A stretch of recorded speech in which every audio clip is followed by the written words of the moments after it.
The gig geezer taking L on an order today. I'm going to show you whether I did or not on this segment of the gig geezer.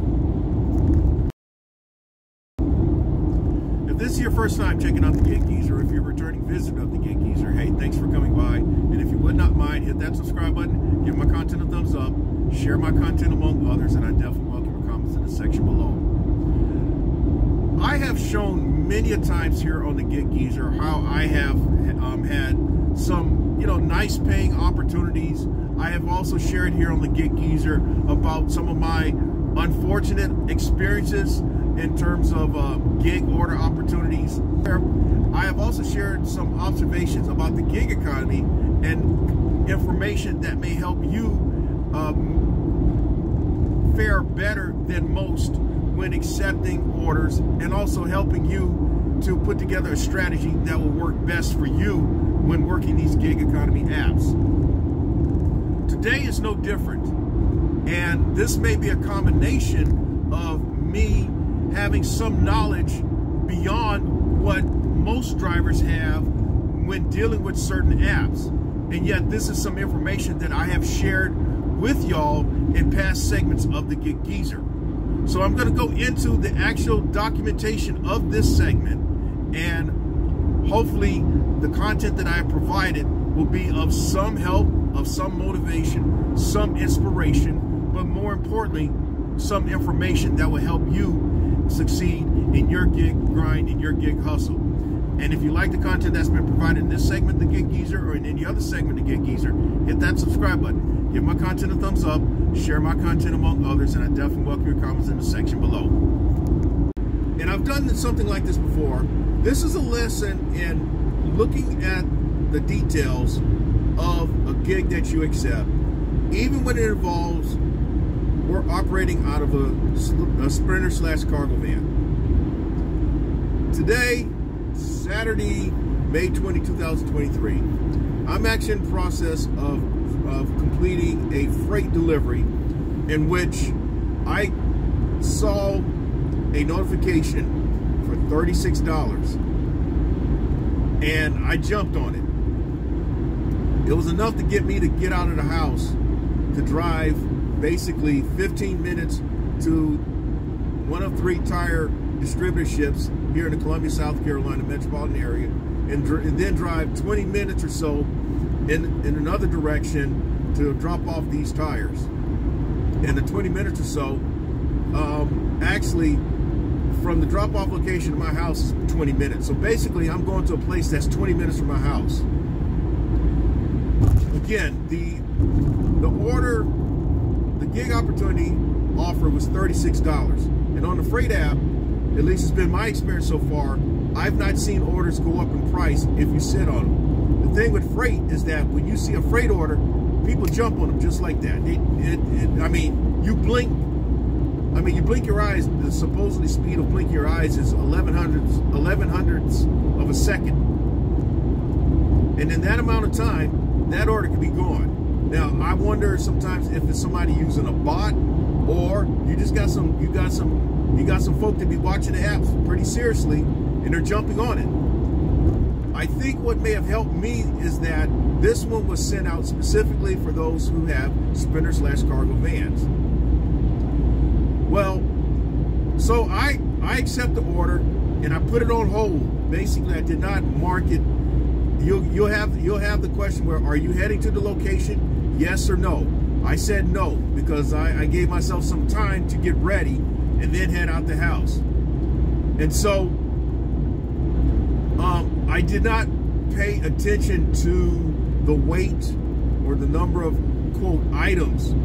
But the way Frayt does things is that if you have one order, it's going to be one item, and then there's going to be a weight to it. And then when you go inside the order, it'll kind of give you the dimensions of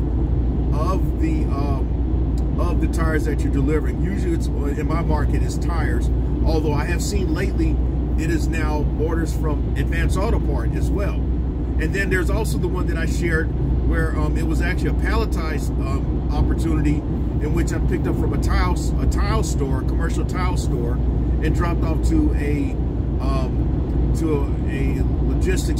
logistics warehouse in which they were sending it for a final delivery. So in this particular case, when I look farther in, it says it was actually 3 orders of tires. Each item was actually a separate order of tires. And the total weight was 258 pounds. And when I saw that, I'm like, whoa, wait a minute. This shit don't look right. This looks like one where Frayt is getting over, where they're batching 3 orders in one. Now, it could be that, and in this particular case, it is going to the same place. It is all going to the same tire shop, but I'm thinking that the pay on this should be more than $36. Now, you're saying, Geezer, why the hell are you even still doing it? Well, here's why. Number one, yesterday, May 19, 2023, I had to back out of a couple of orders in which I realized after accepting 2 of them, one of them was going in a complete opposite direction where I wanted to go or needed to go. So I had to get out of that one. The other one was pretty much the same situation. I was not in position to complete that order, and so me holding it would actually count against me on the Frayt app. The Frayt app, which is pretty much when it comes to tire orders, the Frayt app is somewhat monitored by OneRail. This is not really a shameless plug for them this time. They handle the logistics part in making sure that drivers are heading to the pickup location and to the drop-off location, and to ensure that the orders have been delivered. The fact that I have a contract with them to do the same thing, I have an idea on what this order should pay. And this order, based on the contract, looks like it's slotted between $40 and $50 based on the weight and the number of items and the distance that's being driven. Okay, and so in fact, as you see here, I started asking Frayt about why is this should be broken up. This one is not priced correctly, and they're telling me, oh, you know what, it is priced correctly, and if you don't want to do it, you can always back out of it. So basically translated, that's telling me either take it or leave it. This is one where I actually got on the phone with a driver whom I've been in a lot of contact with. I've mentioned his name before. His name is Steve. We talked about this one, and you know, I rarely confer with people. I rarely confer with people with a lot of things because I kind of have a good idea what I need to do. Sometimes I'll talk to the queen of my life, but I talk to Steve because he's in the same situation. He's in the same classification of vehicle as me. We share similar business philosophy on how we should go about doing things. We have similar business philosophy. We have similar approach to going about how we should go about doing things. And so the fact that I have in recent days thrown back some orders on the Frayt app, I don't want to mess up my standing with its algorithm to where I don't see anything. That's just a fact. But the mere fact that I wanted to make, because I'm also dealing with another situation with OneRail where its algorithm is starting to, the algorithm, at least with my vendor account, the algorithm has gone south on me, and I don't even understand why. It's like I had a recent discussion with my vendor account representative, and it's like as soon as I got the phone with him, I stopped seeing orders.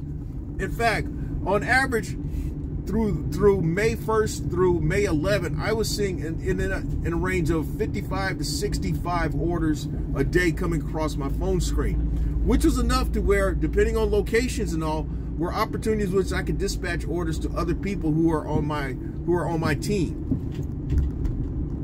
Since that conversation, since that Wednesday, May 17, 2023 conversation, I have seen a grand total of like 22 orders. There were 3 orders that came across my phone screen after that phone conversation.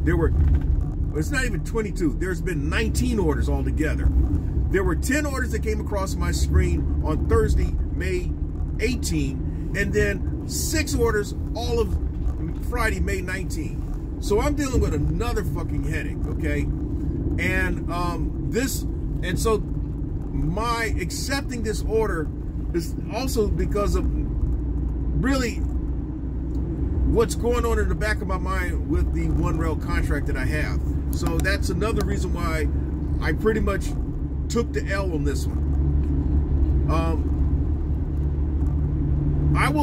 All I can tell you is that you need to, it's when you see orders come across your screen, and this is like Instacart.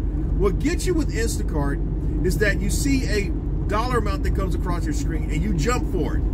And then when you actually look at the order, it's like, what the fuck is this, man? This thing is $45 and it's going 55 miles. And then you're like, oh, hell no, I ain't doing that. Or it's $40, and I'm using these just arbitrary numbers, $40 and it's 120 items.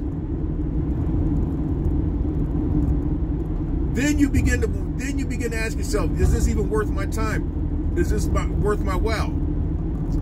You've got a lot of people who would just do that, you know, puff their collar like another content creator would say. And I would say my definition is that they would pimp their walk and grab their Johnson as if they really did something, and you know, probably wouldn't say anything else about it though. They just go head on. But I'm not like that. I really try to be true to myself, away from me doing my content here on YouTube, as I am when presenting content to y'all here on YouTube. And that's the situation that is today. You know, I really try to be true to myself, and I don't. All I can say is you really got to pay attention to what you are accepting. I've shown in other segments of the Gig Geezer, in which, you know, sometimes what happens is that you don't know until you actually have done something. Then you know what to say and do. And before things went south with me on Bungie, that was the same situation. All it takes is one, and then you should know better. You should have learned from your mistakes. The same thing with dispatch. All it takes is one, and then you start asking questions. These gig apps are out to make money. There's no doubt about it. They're a technology company, is what they're saying first, but they're a technology company with the purpose of making business. They're a technology company with the purpose of making money, and we just happen to be the resource. We just happen to be the resource that is somewhat variable for them.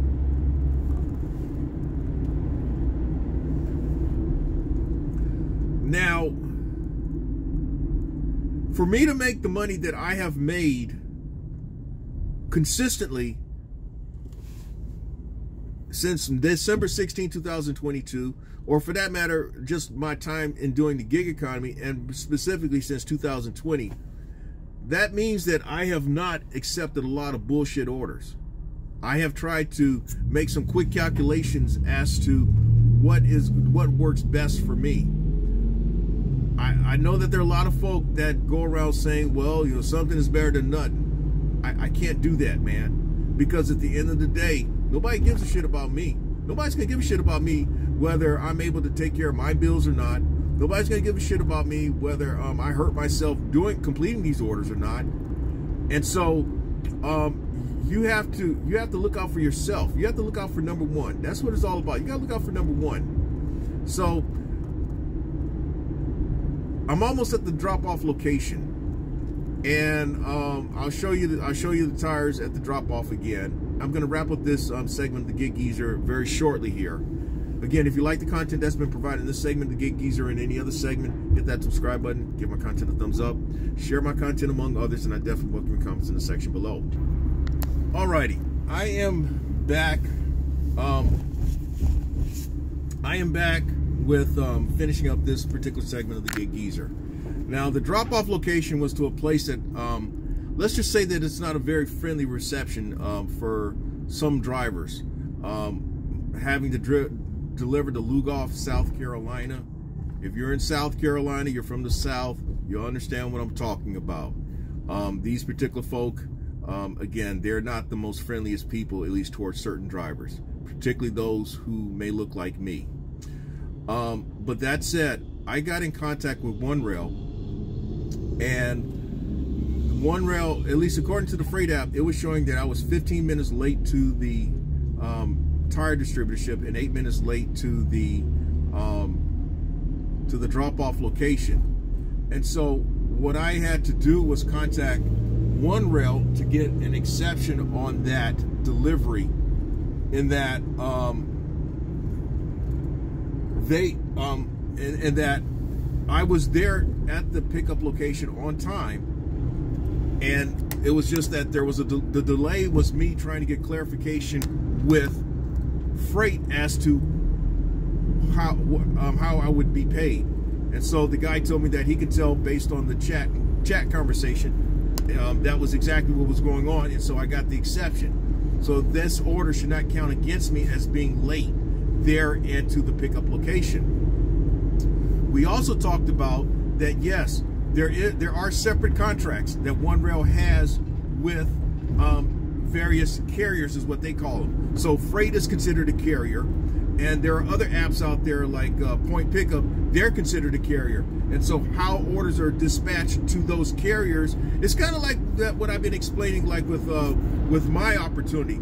I'm a vendor, though. I'm not considered they consider me a vendor and not a carrier, but it's basically the same thing. It's just that there's a contract pricing structure for me. There's a contract pricing structure that's been negotiated with Point Pickup. There's a contract pricing structure that's been negotiated with Frayt, and then any others that deal with OneRail. And so my knowing my contract is what caused me to have the dialogue that I had with Frayt. Sometimes you can think too much and it may be bad for yourself, and sometimes you thinking for yourself can actually be for your own understanding and for your own betterment. So that's where this one kind of falls into play. This order may have been an L for me because of knowing in some ways what my worth is, or knowing in some ways what this order should have paid. As an addendum to this particular segment of the Gig Geezer, because when I had actually said that this was it, I thought this was it. And so what I did was I turned on the DoorDash app, and I figured, well, I'll try to make up for what I missed. In fact, what happened was immediately I saw an order on DoorDash for a pizza delivery for what, $15.61, and it was going to a kids activity park that was probably about 7-8 minutes away from the pickup location. And then I declined a couple orders that came through, and then next thing I know, I got one. It was a large order program opportunity showing for $15.75 from IHOP. And I'm like, okay, I'll do that one. Yeah, no problem there. I'm going to jump on that one. And I'm thinking that this one is going to pay $15.75. As it turned out, it paid $30.86. Pleasant surprise. And so I'm on my way to the house, and I happened to go back in and looked at the Frayt app, to look at the measurements again. I went, for whatever reason, I went back on the Frayt app, and I look at that order, and the pricing was changed. It was changed from $36 to $52, which was more in line with what that order should have paid. And I'm stunned. So what I thought was going to be a L is actually a W, because I won all the way around. Not only did I do a Frayt order for over $50 for some decent money. In fact, if you look at the mile ratio, it's 2 to 1. And then I turned around and do 2 quick DoorDash orders for $46 and change. So basically, within 2.5 hours, I made $100. That's a win all the way around. Doesn't happen often, but obviously sometimes things can change. You know what? The lesson to be learned is that I've mentioned about you having to know your worth and all, but the other lesson is that it does not hurt to contact these carriers. When you see that the pricing may not be right, you ask them to recalculate that. You ask them, you challenge them on what is the pricing. In this particular case, when I talked to the guy at One Rail, I don't think it was the guy at One Rail that changed the pricing. This had to be somewhat of a collaboration between One Rail and Frayt, because when I call One Rail, they know who I am. If I were to give them my vendor account name, they know who I am. Apparently, One Rail went back in and told Frayt, no, you need to change the pricing. That's the only thing I can think of, because Frayt was not going to move on this. One Rail had them to move on it, because I got to talking to the guy about what I thought the pricing should be based on contract information. And so, again, sometimes it does not hurt to challenge them. When I was a newspaper reporter, one of the first things we learned was to challenge the sources. Challenge the sources. Confirm the information that you've got before you run with it. And so that's something that's missing in journalism these days. People just run with whatever they give you, and then you're being pimped by people as a reporter, in that they only use you when they need something from you to present their side of the story. And so they're only going to tell you what they want you to know. It's your responsibility as a reporter, as a journalist, to find what they're not telling you. And when you start reporting what they don't want you to know, that's what pisses them off. Or they want to call you irresponsible. They want to say that you're trying to ruin their good name and so forth, or slander them. So that's what happens a lot of times. And I'm talking from 15 years experience, where I pissed off a lot of people reporting about things that they didn't want you to know. So in this particular case, as a gig economy person, sometimes you have to work behind this. You have to get that information that's behind the screen and use that on them to get them to do things that are more equitable. I hope that I'm not coming across as someone's talking shit or anything like that, because in this particular case, I thought that it was going to be $36. This surprises the hell out of me that they went back in and changed it. Now, I have talked to someone who said that he has seen rates go up on Frayt. I've never seen rates go up if you sit on them long enough, but it is true with many of these apps, like Roadie, like Dispatch, and for that matter, Curry, or even Point Pickup. If you sit on these things long enough, instead of jumping on these things as soon as they show up like a thirsty ass motherfucker, you may see the actual offers go up. But that's another conversation. That's another conversation when you're trying to talk sense to a thirsty motherfucker who only seeing what they can get. But they see what they see, and they feel that they're getting what they're getting. And that is true. You get what you get, but you may not be getting all that you could. So this may have been an interesting lesson all the way around, though. And hopefully it has been of some inspiration. It's been of some information.